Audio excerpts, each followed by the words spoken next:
All right, we're just going to get all our microphones set up. I think that's a good height for you there, Megan. Feeling pretty comfortable? All right, so we're going to start off with a nice tune set. Always good to warm up with some tunes. The first one is called Jenny's Chickens, and the second one's called Franksville.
Alright, so having got ourselves started with a nice little tune, now we're going to do a sea shanty, which I think we have some people in the audience who might be able to help us with this one.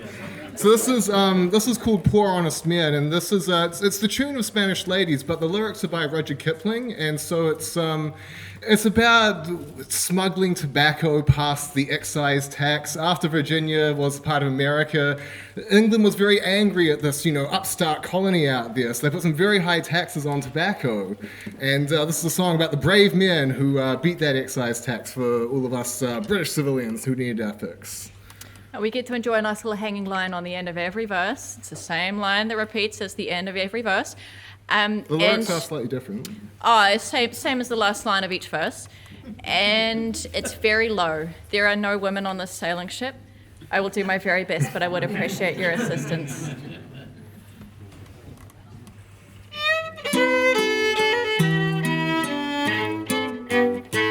Your jar of Virginia will cost you a guinea, which you reckon too much by 5 shillings or 10. But light your church warden and judge it according, when I've told you the troubles of poor honest men. When I've told you the troubles of poor honest men. From the capes of the Delaware, as you are well aware, we sail with tobacco for England, but then our own British cruisers, they watch us come through, sirs, and they press half a score of us poor honest men. And they press half a score of us poor honest man. Or if by quick sailing, thick weather prevailing, we leave them behind as we do now and then, we're sure of a gun from each frigate we run from,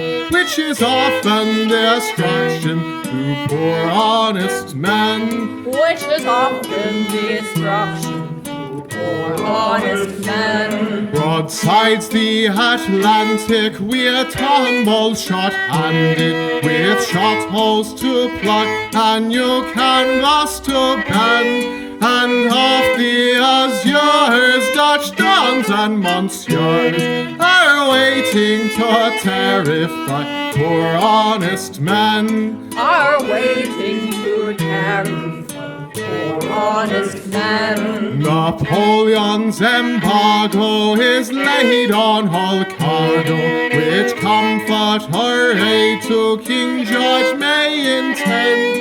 And since roll, twist, and leaf of all comforts is cheap, they try for to steal it from poor honest men. They tried for to steal it from poor honest men. With no heart for fight, we take refuge in flight, but fire as we run our retreat to defend. Until our stern chasers caught up her for braces, and she flies off the wind from us, poor honest men. And she flies off the wind from us, poor honest men. Twixt the 40s and 50s, southeastward the drift is, and so when we think we are making land's end, alas, it is Ushant with half the King's Navy, blockading French ports against poor honest men.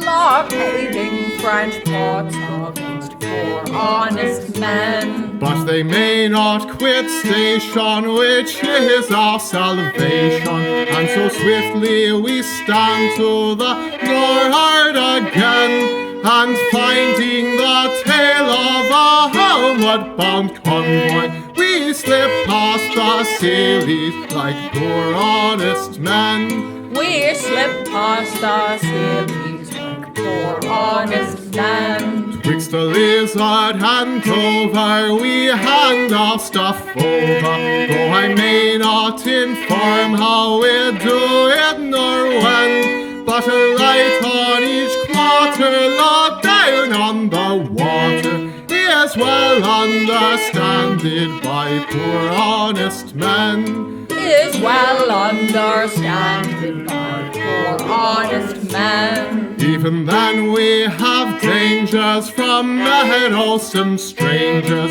who spy on our business and are not content to take a smooth answer except with a handspike. And they say they are murdered by poor honest men. And they say they are murdered by poor honest men. To be drowned or be shot is our natural lot. Why should we moreover be hanged in the end? After all our great pains for to dangle in chains, as though we were smugglers, not poor honest men. As though we were smugglers, not poor honest men.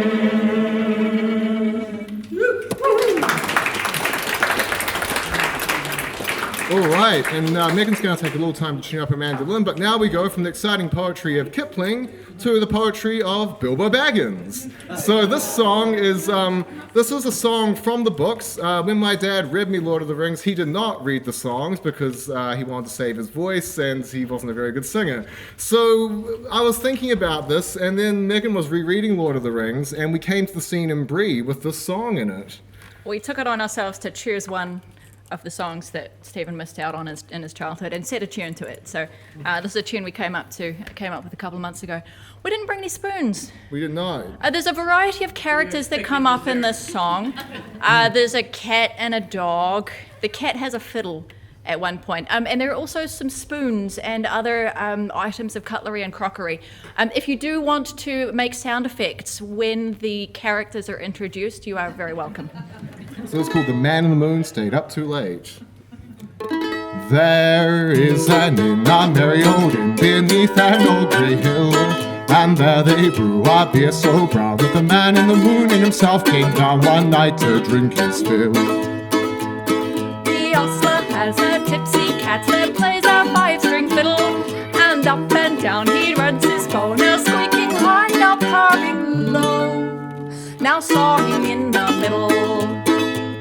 The landlord keeps a little dog that is mighty fond of jokes. When there's good cheer amongst our guests, he cocks an ear at all the jests and laughs until he chokes. They also keep a horny cow as proud as any queen, but music turns her head like ale and makes her wave her tufted tail and dance upon the green. And all the rows of silver dishes in the store of silver spoons, for Sunday there's a special pair, and these they polish up with care on Saturday afternoons. The man in the moon was drinking deep, and the cat began to wail. A dish and a spoon on the table danced, the cow in the garden madly pranced, and the little dog chased its tail. The man in the moon took another mug and then rolled beneath his chair, and there he dozed and dreamed of ale till in the sky the stars were pale and dawn was in the air. So the cat on his fiddle played hey diddle diddle, a jig that would wake the dead. He squeaked and sawed and quickened the tune, the landlord shook the man in the moon. It's after 3, he said. Now quicker the fiddle went diddle-dum diddle, the dog began to roar. The cow and the horses stood on their heads, and the guests all bounded from their beds and danced upon the floor. With a ping and a pong, the fiddle strings broke, the cow jumped over the moon. The little dog laughed to see such fun, and the Saturday dish went off at a run with the silver Sunday spoon. The round moon rolled behind the hill as the sun raised up her head. She hardly believed her fiery eyes, for though it was day, to her surprise, They all went back to bed.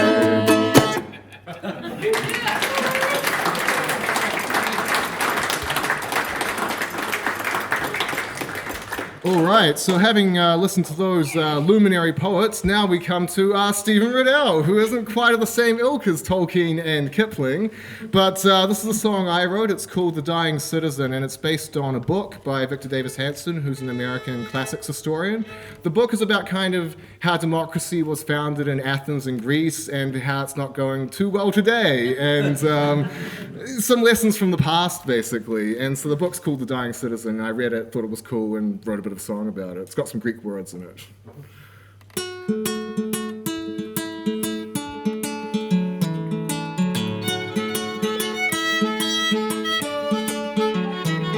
It happened once upon a time in the land of great antiques. A new idea began to climb the polis of the Greeks. Democratia, they cried, the power of the people. Tyrants we will not abide when we become their equal.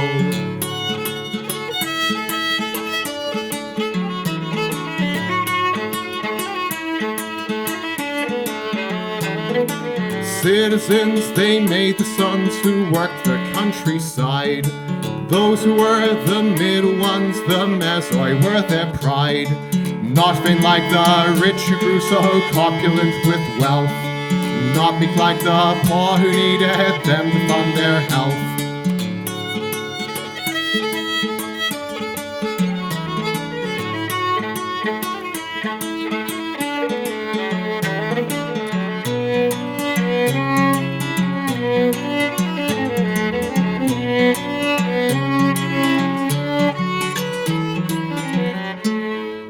Tyrants to the left of me and tyrants to the right.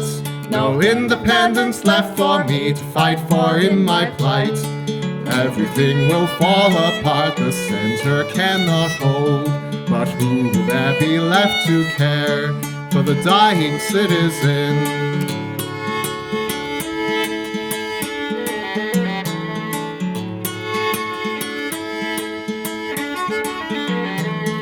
Look around and try to see where is the middle class. Scarcely left of the ones still free to lay down in the grass. Crushed beneath the rich who pay their state tax and lie. Squeezed amongst the poor who simply shrug and breathe a sigh.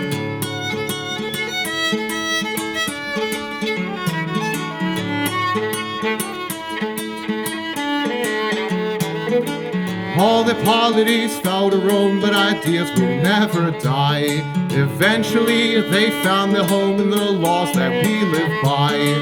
Tyrants still will seek to rise by playing on our fears, assuaging us with all their lies that they're the one who cares.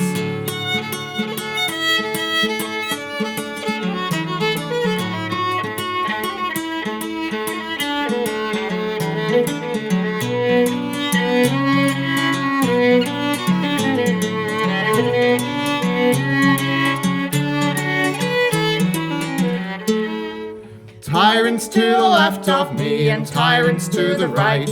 No independence left for me to fight for in my plight. Everything will fall apart, the center cannot hold. But who will there be left to care for the dying citizen?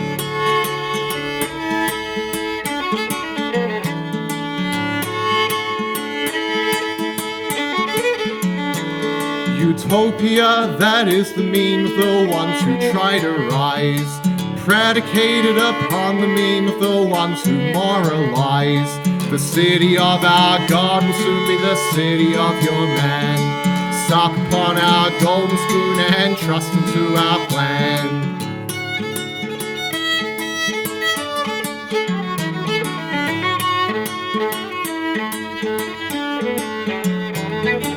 Fortune favors the ones who know that the Logos is divine. Transcendently we grasp to show the ways to heed the sign. The ideal is just a dream we come to when we're lost in thought. The world we know as seen is where our freedom can be sought.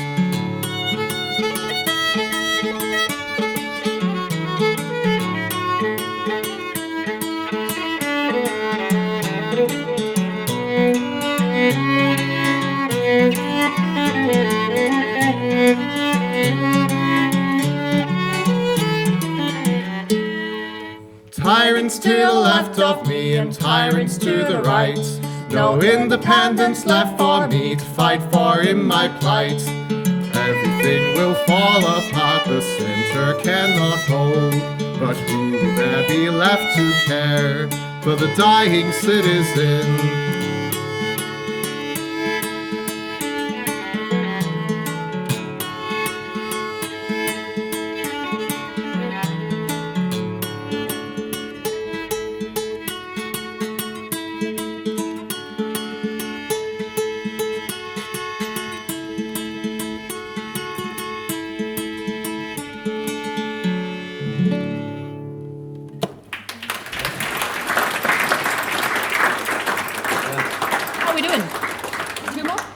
One more. Let's go. Let's do Two more, two. 3 more, 4. All right, let's do the tunes. All right, friendly tunes. First one's called The Sheep in the Boat. It's a jig version of a ballad about a ferry disaster in which many livestock as well as humans lost their lives. And the Irish write really nice jigs when things like that happen. And the Friendly, second positive. tune's, yeah, it's uplifting, you know. The second one's called the Kerfunten. Oh, yes, I need to dry my hands, bit sweaty up here on stage.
Back there, really added value.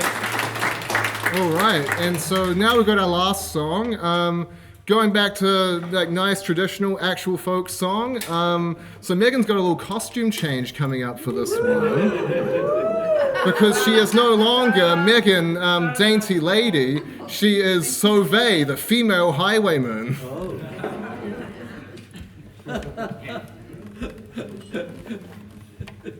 Oh. It will become obvious during the song what Sovay was up to and why she was dressed in this ridiculous get-up. Yep.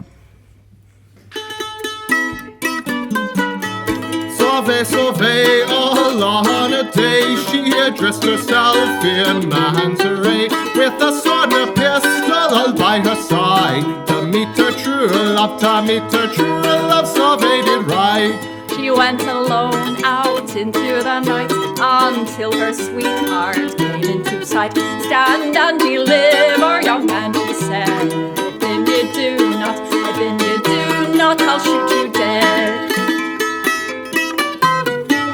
She robbed him of his watch and gold and gave him back his purse to hold, saying that diamond ring that I see you wear, oh hand it over, your life to spare. That diamond ring was a token, gave my life, I'll lose the ring, I'll say, sure time be damned, your rogue, said he, and you'll be hanged for murdering me. She turned away from her own true love, for she was soft-hearted as the dove. Love or gold to see which one was the best. Her own true lover had stood the test.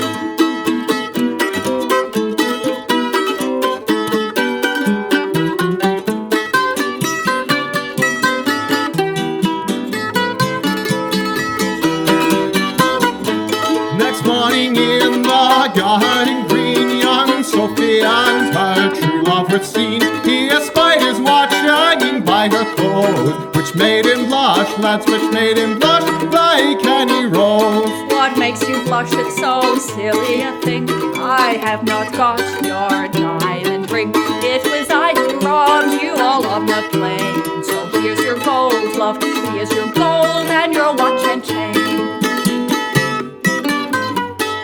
How could you venture such a plot? If you had fired your pistol shot, you would have suffered all in the say, and dying grief then should repent.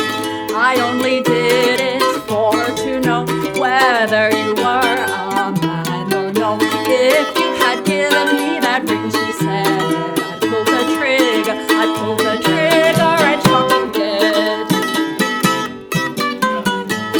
The match was made without delay, and soon they fixed their wedding day. And now they live with joy and content and happiness, their days are spent.